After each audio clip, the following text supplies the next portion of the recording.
Lo pasti udah sering banget ngedenger Jakarta itu keras. Ini tuh udah kayak semacam stigma yang melekat di pikiran orang-orang tentang ibu kota kita ini. Pertanyaannya, kenapa bisa muncul stigma kayak gitu? Dan kenapa sih hidup di Jakarta dianggap keras banget buat banyak orang? Nah, di video kali ini gue bakal ngebahas detail faktor-faktor yang ngebentuk persepsi ini. So, kita bakal ngebahas mulai dari masalah biaya hidup, kesenjangan sosial, sampai soal individualisme yang jadi ciri khas di kota ini. Well, semuanya udah gue jelasin di video kali ini. So, tonton videonya sampai selesai lur.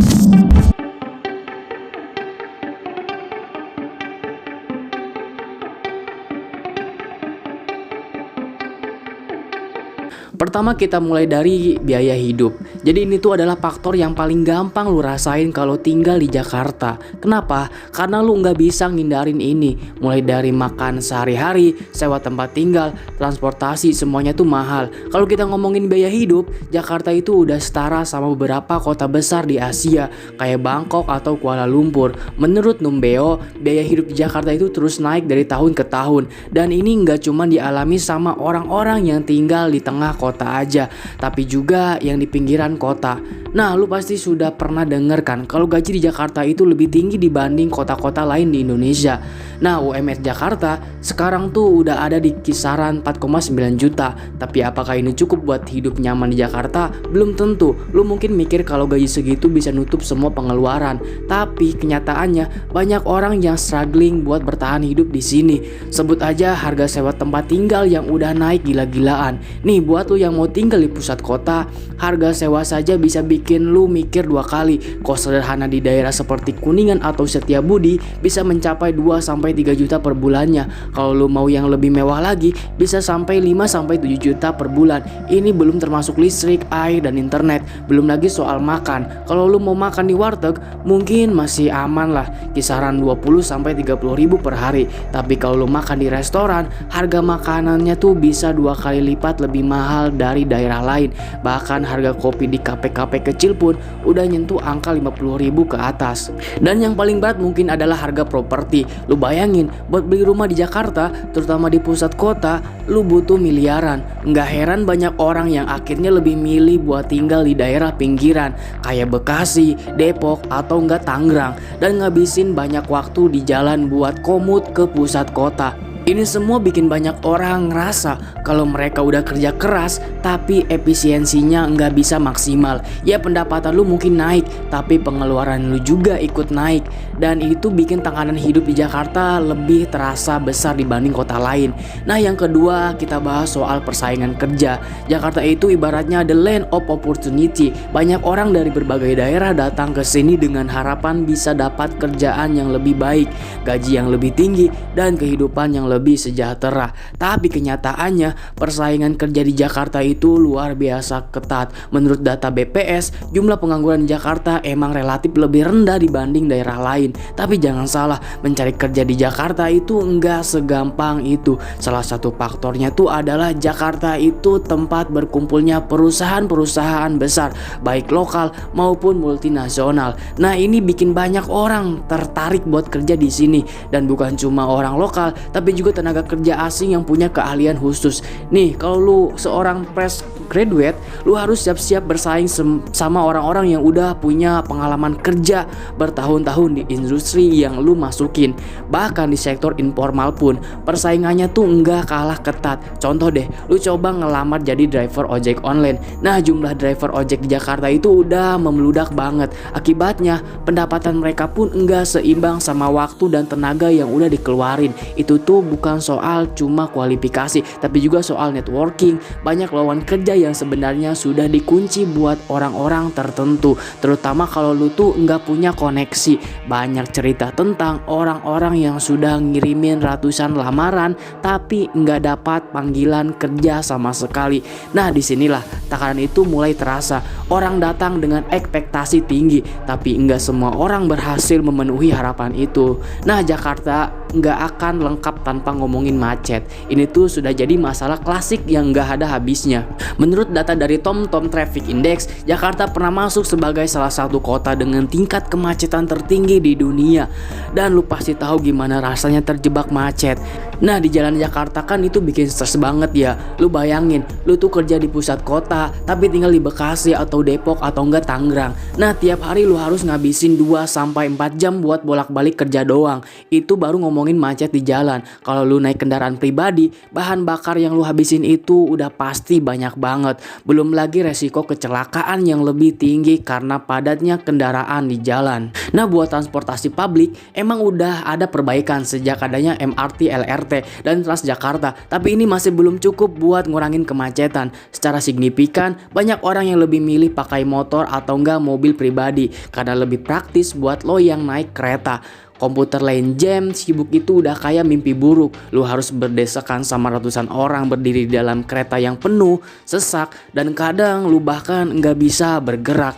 Ini nggak cuma bikin fisik lo capek, tapi mental lu juga terkuras abis. Nggak jarang orang-orang yang kena macet tiap hari jadi gampang stres karena waktu yang mereka buang cuma buat perjalanan doang. Bahkan sebelum mulai kerja, mereka udah lelah duluan. Nah, ngomong-ngomong soal stres, Jakarta itu memang bikin lu gampang stres. Bukan cuma karena macet atau biaya hidup yang tinggi, tapi juga tekanan hidup sehari-hari. Mungkin punya pekerjaan yang mapan, gaji yang besar, tapi tuntutan kerja di Jakarta itu enggak main-main. Banyak orang yang ngerasa burn out karena beban kerja yang enggak seimbang sama waktu istirahat. Lu tahu enggak Lur, menurut survei yang dilakukan oleh International Labour Organization, orang-orang yang bekerja di kota besar kayak Jakarta itu lebih rentan terkena burn out karena kombinasi antara tekanan kerja, macet, dan gaya hidup serba cepat. Nah, ini tuh bikin berdampak buruk ke kesehatan mental. Dan seringkali orang nggak sadar kalau mereka udah mengalami stres berat.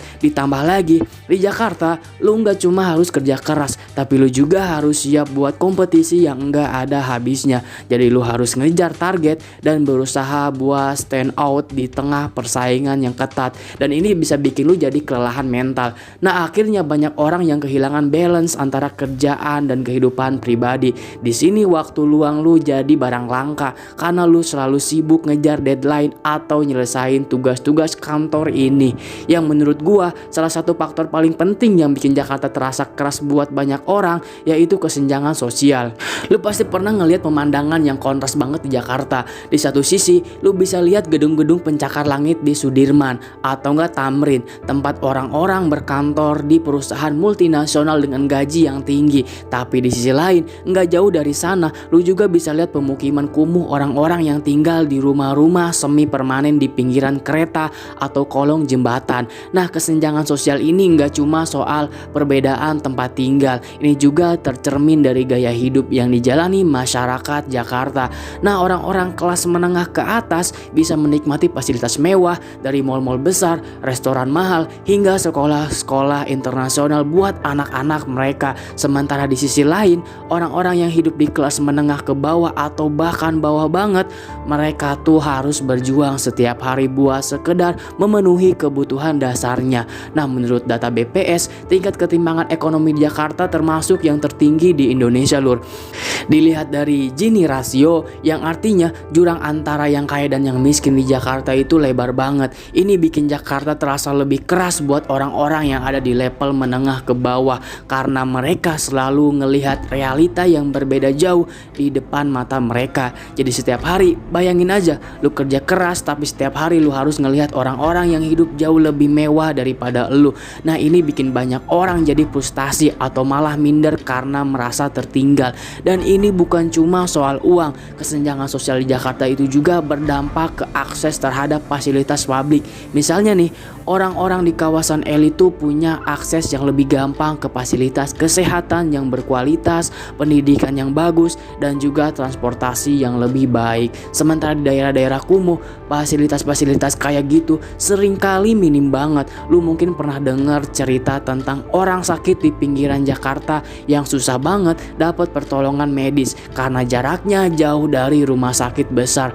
Atau soal sekolah-sekolah di daerah kumuh yang kondisinya tuh jauh dari kata layak. Selain itu, kesenjangan ini juga terlihat dari lapangan pekerjaan. Kalau lu berasal dari keluarga yang punya privilege, lu lebih mudah dapat akses ke pendidikan yang lebih tinggi dan skill-skill yang dibutuhkan di pasar kerja Jakarta yang super kompetitif. Lu bisa sekolah di luar negeri, dapat networking dari keluarga lu, dan itu semua tuh ngasih lu peluang yang jauh lebih besar buat sukses di Jakarta. Sementara orang-orang yang berasal dari kelas bawah, mereka tuh harus bersaing dengan keterbatasan skill, pendidikan, dan akses yang mereka punya.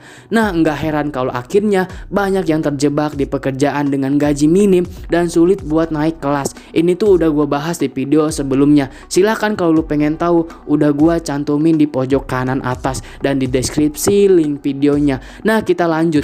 Selain dampak ekonomi, kesenjangan sosial ini juga berdampak ke ketegangan antara kelompok masyarakat. Lu bisa lihat semakin tinggi kesenjangannya, nah semakin besar juga potensi terjadinya konflik sosial. Misalnya ada ketidakpuasan di kalangan masyarakat bawah yang merasa nggak punya kesempatan yang sama buat maju.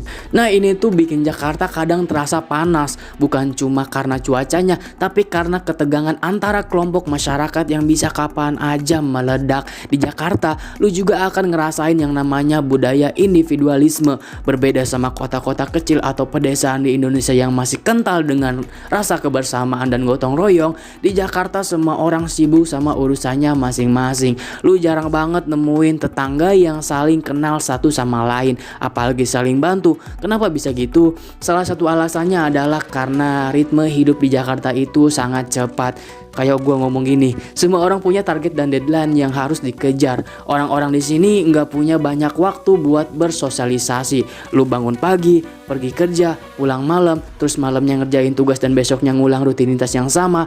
Akhirnya orang jadi cenderung fokus ke diri mereka sendiri dan jarang banget interaksi dengan orang lain. Nah, gue juga sering dengar cerita dari orang-orang yang baru pindah ke Jakarta. Mereka tuh bilang kalau Jakarta itu dingin. Maksudnya dingin tuh bukan secara harfiah, tapi dingin dalam hal interaksi sosial. Nih, lu bisa tinggal di apartemen yang sama bertahun-tahun, tapi tanpa kenal sama tetangga lu. Nah, orang-orang tuh lebih milih buat hidup di bubble masing-masing. Nah, ini tuh beda banget sama di daerah lain, dimana lu masih bisa ngerasain kehangatan antara tetangga.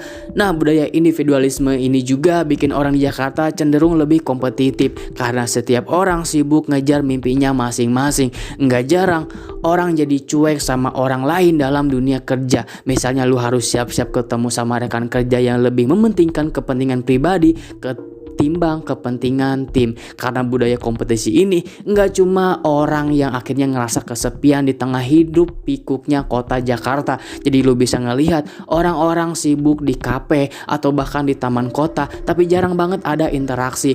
Yang berarti orang tuh lebih nyaman dengan gadget mereka daripada ngobrol dengan orang di sekitar. Nah, ini tuh bikin Jakarta terasa keras dalam artian emosional. Mungkin lu punya karir yang sukses, tapi banyak orang yang ngerasa kesepian di tengah keramaian kota. Jadi kesimpulannya, Jakarta itu emang keras dari mulai biaya hidup yang tinggi, persaingan kerja yang ketat, macet, kesenjangan sosial, individualisme. Semuanya tuh bikin Jakarta jadi tempat yang penuh tantangan. Tapi di balik itu semua, Jakarta juga punya peluang besar buat lu yang bisa bertahan dan beradaptasi. Seperti kata pepatah, kalau lu bisa survive di Jakarta, lu bisa survive di mana aja. Mungkin buat sebagian orang Jakarta nggak cocok, tapi buat yang lainnya, Jakarta adalah tempat buat ngejar mimpi meskipun harus bayar harga yang enggak murah. Intinya, hidup di Jakarta itu keras men, tapi buat beberapa orang justru itu yang bikin mereka makin kuat. Well, gimana menurut lu? Apakah Jakarta emang sekeras itu atau lu punya pandangan lain? So, terima kasih yang udah nonton video ini. Gua Raihan, sampai ketemu di video selanjutnya dan terima kasih.